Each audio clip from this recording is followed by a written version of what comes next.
Hello, ladies and gentlemen, and welcome back to another episode of Turn Over the Tape. As always, my name is Keegan, and we are joined once again by Matt. Matt, how are you? Not too bad. Excellent. And as you can probably hear as well, Matt has a computer he's currently using. So we're off the phone, we're on the computer. So hopefully that audio quality is sounding a bit better than it did last week. If you did listen to last week, thank you for getting through it. And thank you for, and hopefully you enjoyed it. Uh, Off the top, I'm going to do something I probably don't do a lot, and I'm just going to have a bit of a shout out as much as possible. Just to, if you are watching on YouTube or listening on YouTube, please do like the video as well as any comments down below. Any feedback would be great. And if you're on a podcasting service like Spotify, Google, Apple Podcasts, can you also, just give us a subscribe, maybe leave a rating and a comment and all that good stuff as well. But let's get out of that. Let's put that behind us. And let's dig into what was an absolute drubbing on the weekend. As we probably anticipated, we played the Western Bulldogs round 5 at Marvel Stadium. We went down to the Bulldogs, were 17-16, 118, and we were 8-8, 56. Nat, off the top, and feelings, any feelings at all? How does it just sort of initially? What are you thinking? I gave this analogy to one of my mates at work. It was like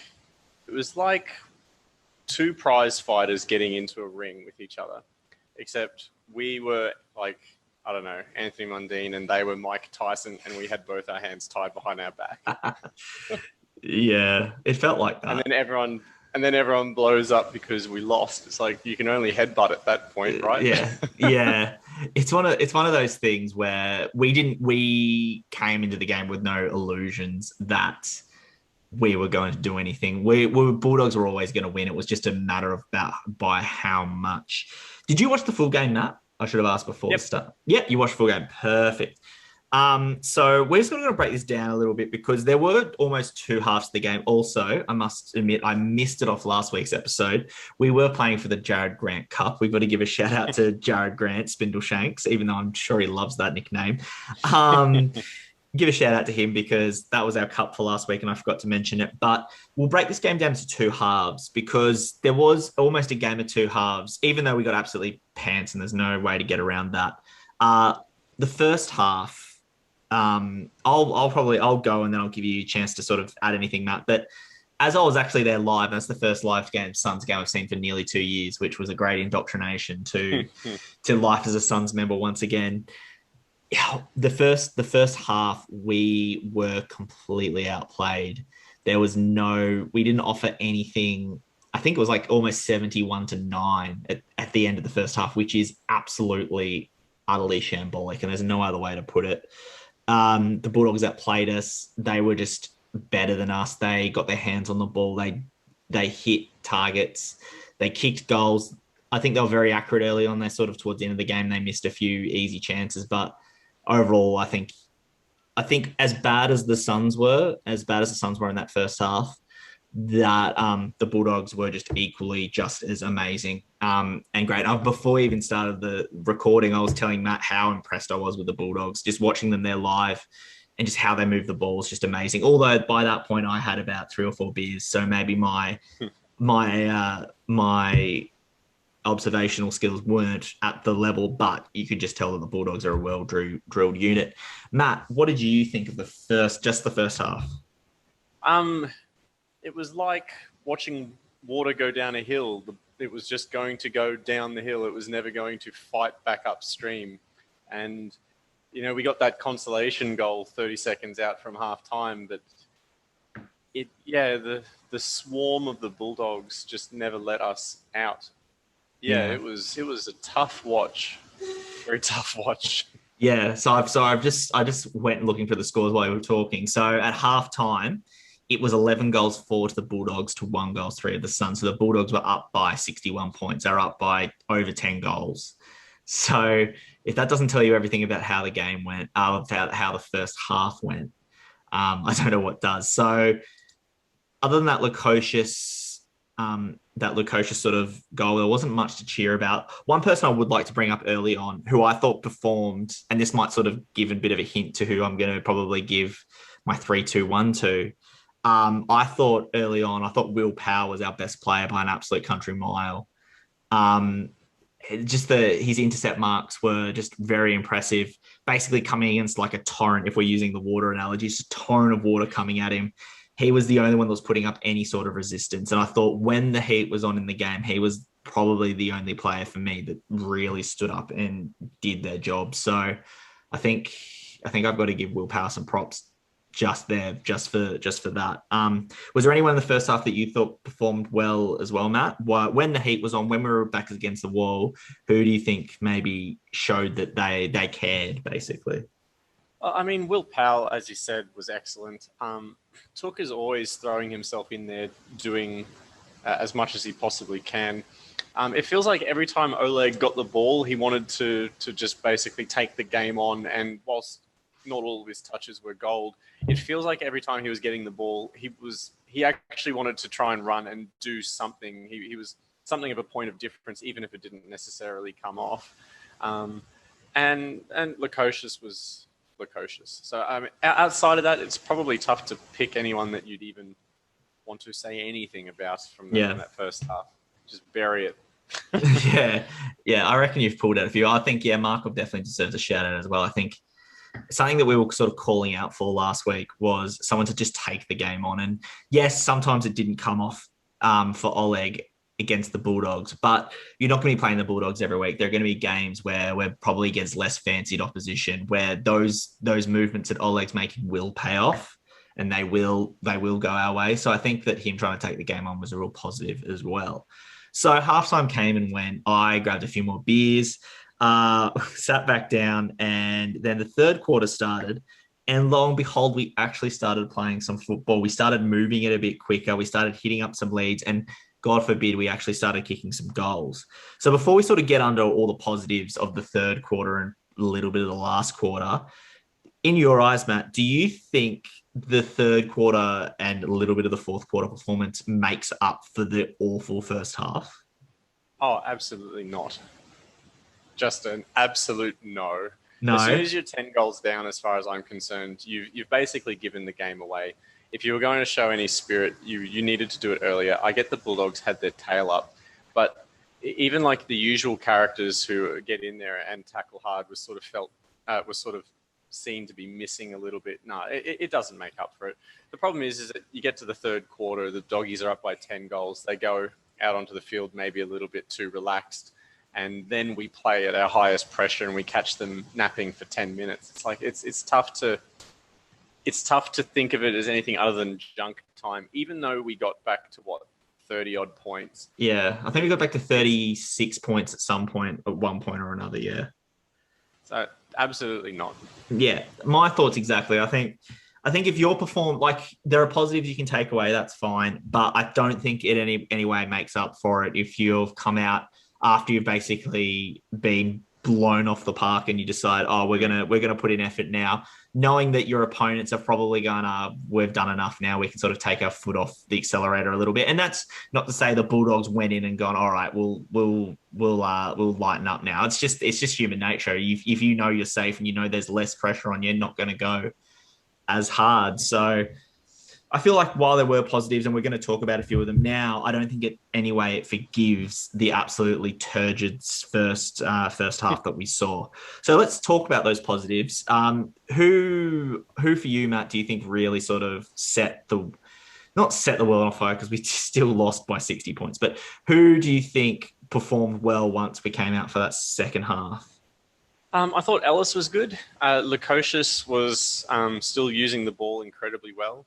I think Jarrad Farrar, is that how you pronounce his last name? Yeah. Even though me and Steve were calling him Nigel Farage the entire time.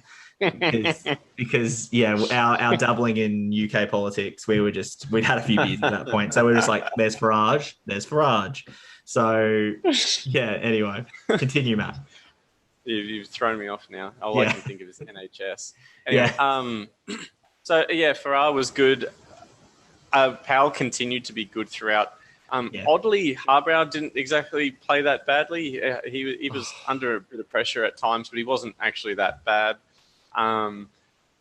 outside of that, it was a midfield actually starting to take over a little bit, and I thought Took Miller was particularly good, especially in that quarter. Yeah, I think there's one play probably you echo those sentiments as well. The one player that will probably make a huge mention of is Corbett. I think for a player that couldn't get a look in at the start, and Drew's come out and said since that it's because that he had sort of some niggling injuries at the wrong time. I'll take him at his word. I don't know how much truth there is in that, but I think that that Corbett was basically a target. I think King had a pretty dirty day. I think he ended up kicking 2 goals, which is fine, but he needs to sort of start kicking a few more. But I think Corbett as a lead up forward did well. I think he took like 8 or 9 marks or something on the lead up as well. Yeah, 8 marks, and did a really good job at sort of linking back to forward when there are a lot of players that couldn't or didn't do that. He took some really, really good marks. Again, his goal kicking is suspect. I was basically making the point that he drops the ball from the stratosphere when he's kicking for goal, and it could land anywhere on his boot. But I think you have to persevere with him now. I think after his performance like that, I don't think you can drop him. I think that he needs to stay there, and I think that's the player we sort of need to going forward as sort of he's not a tall forward, he's a medium-sized forward. I think that's someone that we can desperately need. He just doesn't look like dropping it.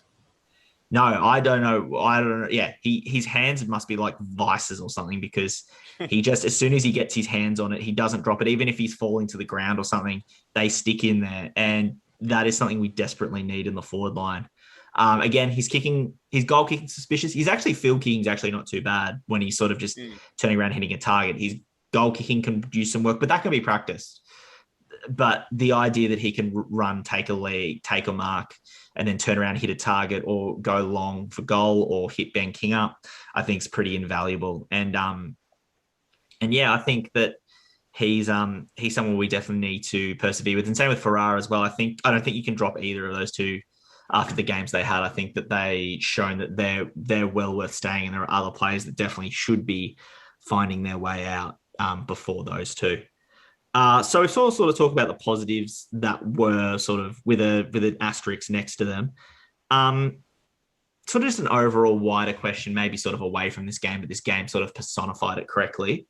Do you think there'll be any progress made this year, Matt, as far as sort of overall team like performances, or as the club in general? Do you think we're going to make any progress at all? Or do you think the injuries we've had a bit of an excuse, maybe not an excuse, but sort of a reason why we might not see the top performance that we could have seen this year? Yeah, it's a tough one to sort of prize apart. I'm often when I think about this question, I think of the Lions maybe 3 or 4 years back, where they had a couple of years where they were sort of stuttering at about 15th, 14th on the ladder, but their percentage was getting better and better each year. The one thing that I'm liking is the fact that we can score goals. We're not completely incapable of hitting the scoreboard. And even though we got belted, we still ended up getting, what did we get to, 56 points? 56 points, yeah. I was saying to my mate at halftime, I'm like, we'll be lucky to get 30, but we still managed to put points on the board somehow. Yeah. And our losses haven't been that bad. So I have this horrible feeling that this year will end up being chalked up as a missed opportunity in like Melbourne media circles, but as a year of intangible gains that you can't necessarily see cleanly on the stat sheet. Yeah. You just feel if we have a clean run at it with just, maybe 2 or 3 less season-ending injuries, that'd be kind of nice. Yeah, I think like we've only when you look at the sort of the numbers itself, we don't have that many injuries. It's just injuries to key personnel at the wrong time. You look at Witts, who's an absolutely dominating ruckman, probably leaves more of a hole in this team when he's not there than anyone else. You got Day, who isn't the best player in the world, and I think we've made that apparent, but he structures up the team quite well. He also is a good chop out in the ruck. So while he's not a star, he does provide structure that the team needs. Then you've got Raul, who's probably one of our best midfielders, also goes out as well. You take those three out, and then you had Ballard missing last week. You had Lemons missing, small defender. Butterick, who had our best small defender, did his knee as well. We're sort of getting injuries where we don't have as much depth. Like if we lost a small forward as an injury, we've got plenty of small forwards. That's not an area that we're worried about. But we've just had injuries in the wrong places, and for instance, all our ruckmen being injured at once is just, I think, bad luck. And this talk about we should have more than 3 ruckmen on the list. Who's ever had that issue where all 3 of your ruckmen are injured? It's horrible luck. Zach Smith should be back, not this week. I think he's due back the May 1st for the Pies game. So we've only got another week of no ruckman or no specialized ruckman anyway. So if we can get through that, and Zach Smith's not the world beater, I know he's not a world beater, but he's a body that's tall that can get the odd hit out and provide a little bit of competition in the middle. So the opposing ruckman's just not getting absolutely free service. So let's round it out. Let's sort of finish this conversation with your 3, 2, and 1, Matt. Give me your 3 for the game, and I will have to record these somewhere. I don't have anything on me. Let me open my notes. Because I've moved desks recently, so don't have my usual pen and paper near me. So I'm just going to open up my notes. And Matt, fire away whenever you are ready, and I'll record these for us. I still thought Miller was our best player on the ground. So I'll give my 3 to him. Okay. So Miller 3, just doing the usual Miller stuff, which is great. This week for 3, I could go Miller. Brandon Nelson also had a good game. I think my 3 is going to go to Corbett. I think fair enough. It's it's probably not so much. Part of it's a surprise as well, I think, because he came in, and I'll be the first one to say, I'm like, Corbett. I'm not sure, but he surprised me. He looked really good, and I think from the form he showed on the weekend, I don't think you can drop him now. I think he's there for a while yet, anyway, because I think that he's just one of the. Sorry, you go. No, that he just takes marks, and he doesn't drop the ball, and that's something that we desperately need. Yeah. Your 2, Matt. I'm going to give it to Will Powell. I thought his defensive efforts were incredibly good throughout the game in a team that was well beaten. Yeah, Powell. I'm going to also give Powell the 2 votes as well. I probably could have given him the 3 as well, but we'll go for 2 for Powell, because I think that, again, just when the heat was on at the start of the game, when the game was actually up for grabs and competitive, he was trying his heart out. The couple of intercept marks he took, especially in front of me in the crowd, I was really, really impressed with what he did. He's got a lot. Luckily for us, he re-signed earlier this year, so that means that he should be hanging around for a fair while yet, and hopefully he develops into a really good small intercept defender. Matt, who is your 1? I'm super torn on my 1. I have a number of people I could give it to. I could give it to Corbett. I could give it to Ellis. But the thing that I like most about Jack Lukosius is that he's actually capable of kicking those really dangerous penetrating kicks that give you meters. He hits a target and then you're away. And every time you see it, you're just like, yes, this is what we want. So I'm giving my point to him. No, that's all right. Fair enough. Yeah. There was some kicks that when I was there on the weekend that he just hit the hit in the center square that were just like ridiculous. Like he would be one of the only players in the AFL that could do that. And just the contact that he makes with the ball, like you can hear the sort of the leather hitting the leather over his boot, and it just sounds like an absolute dream. So I think Lukosius had a really good game. I'm going to give my 1 to Ellis. I think that he does a lot of he flies under the radar a little bit because he doesn't do anything outstanding. He had 27 touches on the weekend, and I'm very surprised at that. But I think what he does do well is he does play the role of sort of not an intercept defend wingman, but he plays a defensive wing, whereas we've got one wing that sort of goes forward a bit. We've got one wing that sort of pulls back a little bit. And Ellis does that really well. He does drop into the hole at times, takes some good marks, does provide some pressure, does provide an outlet kick as well. So I think that Ellis is playing a bit of a sort of a muted role this year where he's not doing the flashy stuff, but the stuff he does is really, really important to the team. I don't think that he is ever probably going to be worth the amount of wage we're probably paying him. But I think that he's still a very good contributor to the team. And I think regardless of how much he's getting paid, I think you've got to recognize that. So he's going to get my one vote for this week.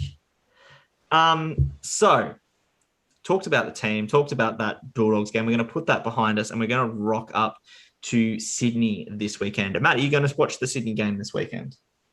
Oh, begrudgingly. I think we're going to be. I think it's going to be quite a positive game for the Nick Malcheski Cup. Mm. Yeah, I pulled that one out. I did a bit of research. You like that? Very good. Oh, all right. So we're going to have a bit of a chat about sort of almost team selection. Who do you think? Because Corbett and Farrar came in and did such a good job, I don't think you can drop them. But at the same time, Lemons will definitely be back because he would have sat out his 12-day post concussion break, and then Ballard probably more likely than not comes back as well because his ankle. He was apparently touch and go to play this past week, so he'll probably definitely be in this week. So that must mean that two people must come out at least. We'll work to two. If you're going to take two people out of this team, Matt, who are the two people you are taking out? Or who do you think, you don't have to give me the two exactly, but who do you think might be a bit nervous heading into team selection this week? It's a funny one because you think in the defence, while Sam Collins didn't have the best game or Bowes didn't have the best game, you can't drop them. And Farrar and Powell had really good games. I don't see anyone from there really getting mucked around with. I mean, Harbrow maybe, but he had a half-decent game as well. So he'd be getting dropped not because of a bad performance, but just because, you probably want to get some young blood out there. Yeah. Players who might be feeling a bit nervous might be Benny Ainsworth, Darcy McPherson. I didn't think Alex Sexton had the best game, but he can't be nervous yet. Probably Ainsworth, McPherson primarily, and maybe Harbrow. All right. I'm actually going to disagree with you a little bit. I actually think I thought Harbrow was pretty poor. Okay. Especially there was one thing where he sort of handballed it to no one. He picked it up. It was in front of me, so maybe that's why it sticks out of my head a bit more. But he sort of picked it up, turned around, and he looked like he tried to hit someone sort of on the outside with a handball. But he handballed it straight to a Western Bulldogs player. So I assume either he thought he saw someone there, or a Bulldogs player's called his name and he's turned around and handballed to someone calling his name out. But I don't know. I thought he was guilty of that. Yeah, I actually thought he was quite poor. I thought that he might potentially, because I thought Farrar did a much better job playing as sort of that small medium defender, and I thought that he could probably go out and Lemons can probably take his spot, but I think Harbrow's going to be there for the time being. I can't see him being dropped. If Butterick was around, then Harbrow would just be playing the twos. I wouldn't have any worry about that. But I think that Harbrow will be there. Darcy always gets brought up, and again, he didn't impress me. I don't know. I like Darcy. I really do.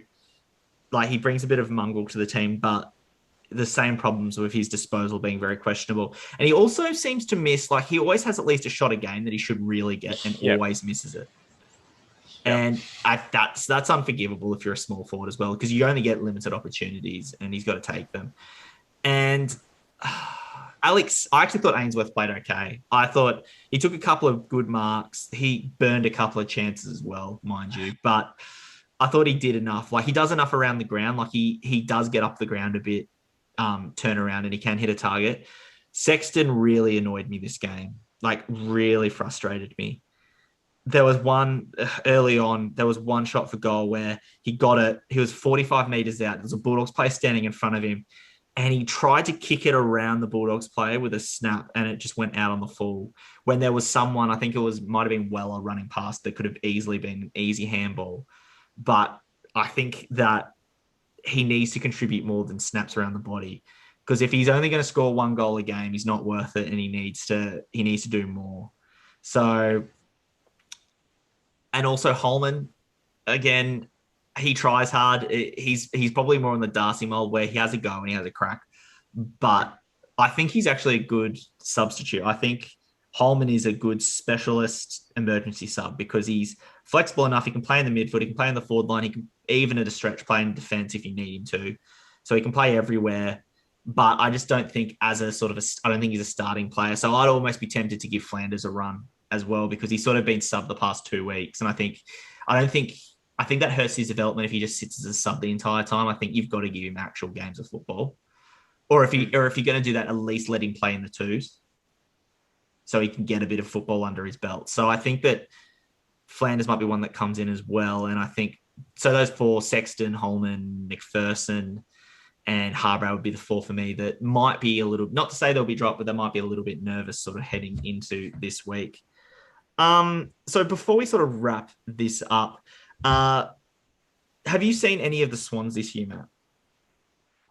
Yes, I was sick all through Easter, so I watched every game of football that weekend, and watched all the Swans. Their particular game, I saw them play Essendon, and I watched a fair bit of the GWS match just this weekend. Nice. So what do you think of how are they looking? What do you think? Do you think they're going to be at Metricon going all guns blazing, or do you think there might be a chance that the Suns might be able to sneak a win here? Look, with the Bulldogs game, like I feel like you could play that game 100 times out of 100, and we would just not win that game with the personnel and the circumstance that we had. Unless they literally all fell ill 2 minutes before the siren, we just don't win that game ever. Yeah, there is a chance we can win this. It's not a great chance, I don't think. I think Sydney will be too strong for us in their current form. But if there was ever a time to verse them on the back of a derby loss is probably not that bad, especially with Buddy not going to be there as well. Yeah, I actually am probably a little bit more positive about this game than you by the sounds of it. I think, surprise, surprise, Mr. Optimism here. And it hasn't been beaten out of me just yet. I think from what I didn't see much of the GWS Swans game, so I'm talking about what other people have said. But could the Sydney Young, because a lot of their players are quite young. You've got Goulden, you've got Warner, you've got Campbell, you've got McDonald. So there's a very young group of players there. It seems like from what I'm hearing about people that watch the game and sort of the reports around it is they're starting to look a little bit tired. Like, you know how the Suns usually come out of the blocks with a young team, come out, win 3 or 4, look really good at the start of the year, and then sort of die, and then never really give much of a yelp for the rest of the year. Like usually at this point of the season, round 6, the past couple of years, the Suns are just hitting their wall where they drop off for the rest of the season. And part of me inside really hopes that's what's happening to Sydney. Just for this game, I like Sydney. I want them to do well. But just for this game, I'd like them to really just hit that wall. And that would do us a big, big benefit. And the reason I'm so sort of not positive about it, but the reason I'm thinking that this might be the case as well is those injuries that you mentioned, Matt. So Franklin's out. Then also Isaac Heaney's out, who's a very, very important player for them. Dane Rampy, who organises their defence, is out. And also Tom Hickey was in arguably All-Australian form as a ruckman, is out with a PCL injury for a fair while as well. So they're 4 really important senior players that I feel like if you take them out of the team, you replace them with young kids or players that aren't as good. Like they've still got some very good players. They've still got like your Parkers and your now I can't remember his name. Papley, that's his name. Yeah. They've still got some very good players, don't get me wrong. But I feel like the door's just been left open and enough ajar for us at home, coming off a really bad loss. So you think the lads will be motivated. during the day as well. So we're not playing in that absolute slosh that is a night game at Metricon. I don't know. I feel fairly positive about this game, and that could come back to bite me for sure. But I think I've got to have a bit of hope, and I actually think the Suns will win this game. I think the Suns will win by maybe 12 points. Okay. I mean, that's a good number because in my mind, I'm imagining we lose by 12 points. Oh, we'll find out. We'll put a six pack on it or something, Matt. We'll decide after the podcast. We can put something on it because I actually think we hopefully win this game. And then actually, if you look at the fixture, it actually opens up a little bit after this because after this we have got Collingwood. We got Collingwood at who aren't looking crash hot at the moment either at the MCG, a day game as well, which helps us because we're not playing in night in dewy conditions. So we've got Collingwood, and then we've got St Kilda, who are pretty poor. They're looking. If we get them on a bad day, we can definitely get them. And then after that, we've got the Lions, who are, I think they're just going at the moment. So there's the 4 upcoming games. Actually, we could potentially win. Not to say we will win, but if we got through these 4 games and we pulled 2 wins out, I'd take that in a heartbeat. Is that a pass mark? Oh, is that a pass mark? 2 out of the 4. I'd be disappointed if we didn't win 2 out of the 4. Okay. If we win none out of the 4, then some serious questions need to be asked. Because that would take us to round 9 and then maybe 1 and 8. And then I think, I think June needs to have something tangible to hold on to. Yep. I understand that this year's probably not the year we're ever going to make finals. I didn't tip us to make finals. I tipped us to finish about 10th.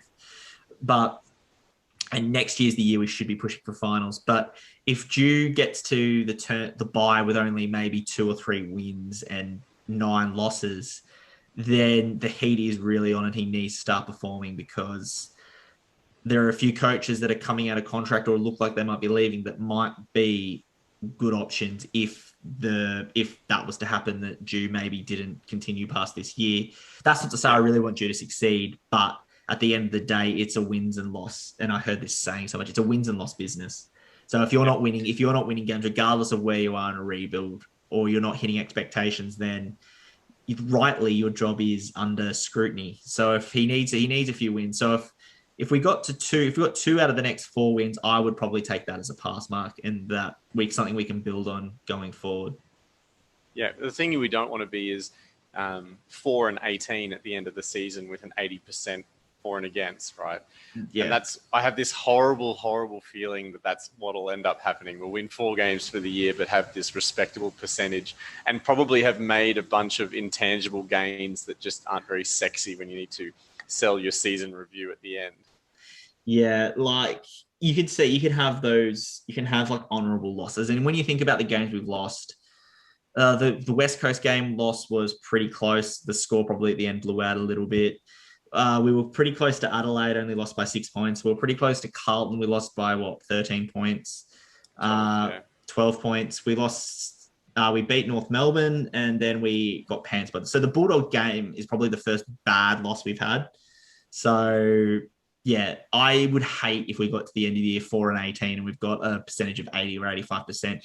Because, yeah, it's great to be in games and close in games, but at the end of the day, you don't butter your bread with hopes and expectations. You need actual tangible wins on the board and points on the ladder.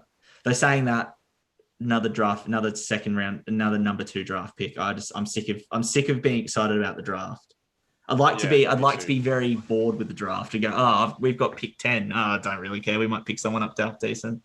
So anyway, we might leave it there. We went on a bit of a tangent at the end, but I feel like that's sort of a conversation we sort of needed to have. And I think it's almost time we've got to stop making excuses. Absolutely. Yeah. All right. We might leave it there on that very, very, very serious note. So as always, thank you to everyone that's listening. It's really, really, really, really, really enjoyable. It's a good venting spot. And I hope that you listening on your end as well sort of gives you a bit of catharsis, hearing people sort of maybe say some things that you agree or maybe disagree with. Do let us know whether it's on YouTube or whether it's in on comments on iTunes or however you want to get in touch. Let us know how you feel. We might wrap it up there. Anyway, Matt, thank you so much for joining me as always. It was a good talk today. Yeah, no problem. And thank you for joining us as well. And we'll hope to have you back next week on Turnover the Tape. Bye-bye.